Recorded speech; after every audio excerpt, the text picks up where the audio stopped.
In today's video, we're going to work on the fourth stage of Sidney Poitier's portrait in charcoal pencils, and this is going to be the lips. So in this video, we'll show you in detail from beginning to end how to draw, outline, and then create all the realistic things that you need in order to create realistic looking lips in charcoal pencils. And I will tell you exactly what materials I'm going to use.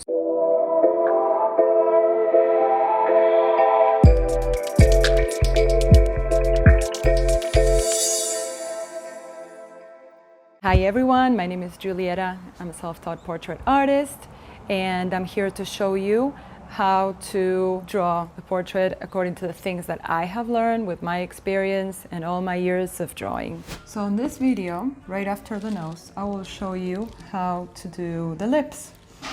And you're going to need pretty much the same elements and tools that we have used until now, which are, this is just sandpaper, and here I created a whole bunch of charcoal powder.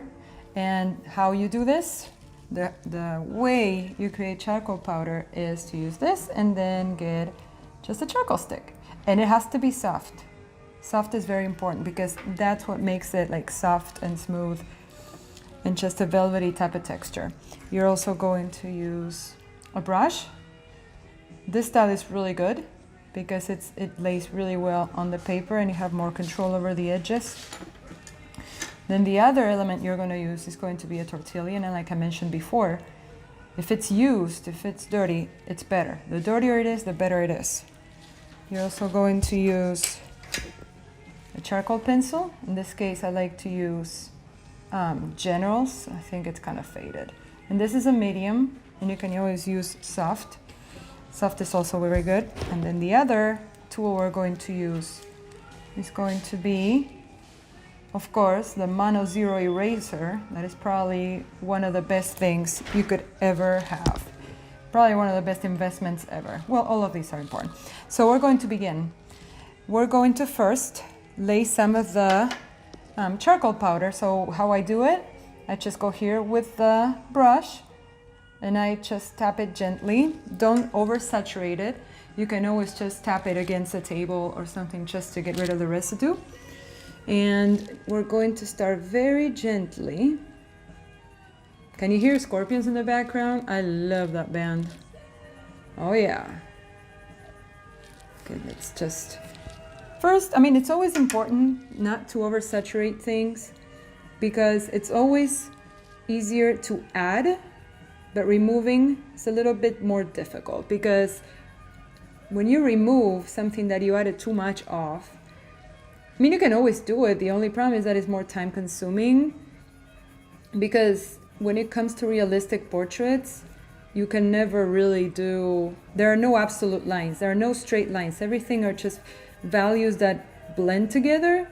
So if you really go overboard with a value, you know, it will just take a little bit longer. It's not like a big deal. It's not like you're going to ruin the portrait or anything, but just be mindful of how much product you apply. So now it kind of looks, you know, we're just applying a general layer. So we're just applying at the moment. It's always important to do, even though, you know, what I said is important, don't oversaturate, but at the same time, it always makes it a lot easier to just apply a layer that then you're going to go in and work specifically on. All right, so we have done this already. So what's the next step we're going to do? You can tackle this in a few ways, but this is how I like to do it. Now we're going to make this line a little bit thicker. Now basically what we're going to start working on, we're going to start building on the depth and the 3D effect that we all want, right? And we do that by, and you can just exchange, you can just go back and forth with different materials. You don't have to just go with one thing and then, you know, go to the other thing. You know, just play with it and see what your style will tell you. As long as you follow some principles, obviously. And I am teaching you, or I'm telling you what are the principles that work for me in particulars. But then you just discover yourself what it is that it was going to work for you. Okay. So we have made this line a little bit thicker. And, you know, sometimes it can look a little bit off, but everything will start making sense as you start applying or using the tools that will help it with the realism. So there we go. So we're just applying a little bit of darks, but now we're going to start using some things that are going to create the real magic that we're all going after.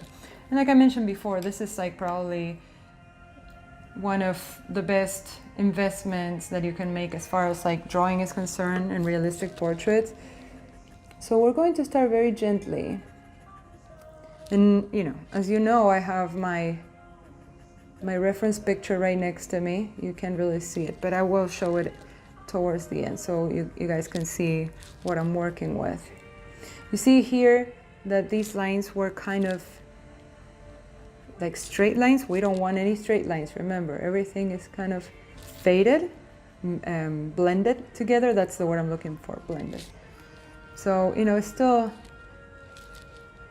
working on it, but let's work a little bit on the depth of the lips. You see how this part that I'm using the eraser on is usually a part that is more prominent on lips, especially in African American lips. You know, they're like a lot fuller, and so you're going to get to see these differences in values much more evidently. So here what I'm teaching you is just how to tackle this. Now, speaking of like fullness of lips, the parts that are closer to the camera, that are more prominent within the face, are going to be lighter because they're going to be closer in contact with the light. That is why now I'm going to start working on the bottom lip. And the bottom lip in any portrait that you look at is generally, I would say most of the times, I would dare say, is going to be lighter than the upper lip. And here very patiently, we're going to highlight the bottom lip. See how it's starting to look better? Like it's already starting to look a little more realistic. Even though these are principles that apply to most faces as far as the lips go, it's important that you look at the reference picture. See how it has like that texture, that lips are so beautiful because they have that unique texture, and every person has them different. They're different for each one of us. And then as you keep getting close to the end of the mouth, as it's an area that goes deeper into the face, it's not as light anymore. So I want to go a little bit more this way, and then eventually that is going to merge together. So what we will do right now, we're going to do a little bit of smoothing. If I can find, gotta love 80s music. Can you guys hear anything, or is it just me? I just have it playing behind me. And you know, and you're gonna have to keep going back,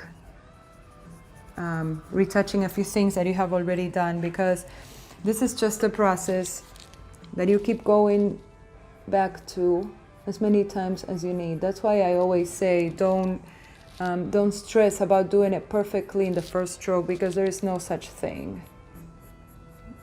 As a matter of fact, I think I heard an artist a long time ago, or I read somewhere, that said that you never actually finish a drawing, you just abandon it.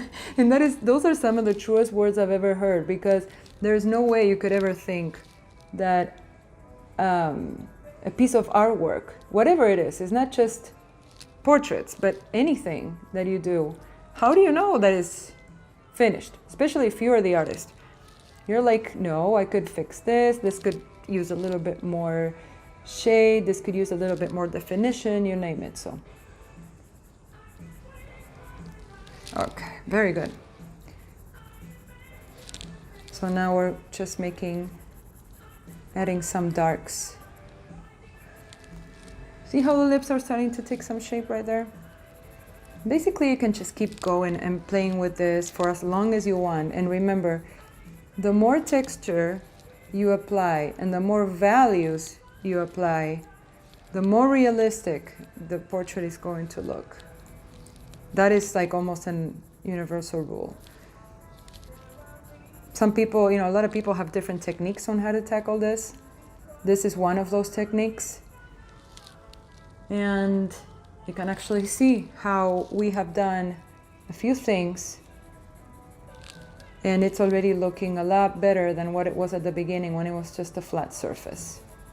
That's what we want to achieve. The goal is achieving a realistic look. So as I have said before, since I have promised that these videos are not going to be longer than 10 minutes, which have already passed the 10-minute mark because it's 10 minutes and 8 seconds, I will probably stop right now. However, just follow my Instagram page, check it out, and I'm always constantly uploading hyperlapses of the progression of portraits. And if you have any questions, let me know down below and I will answer them for you. And we have a lot more tutorials coming. So thank you very much for watching, and I'll see you in the next video.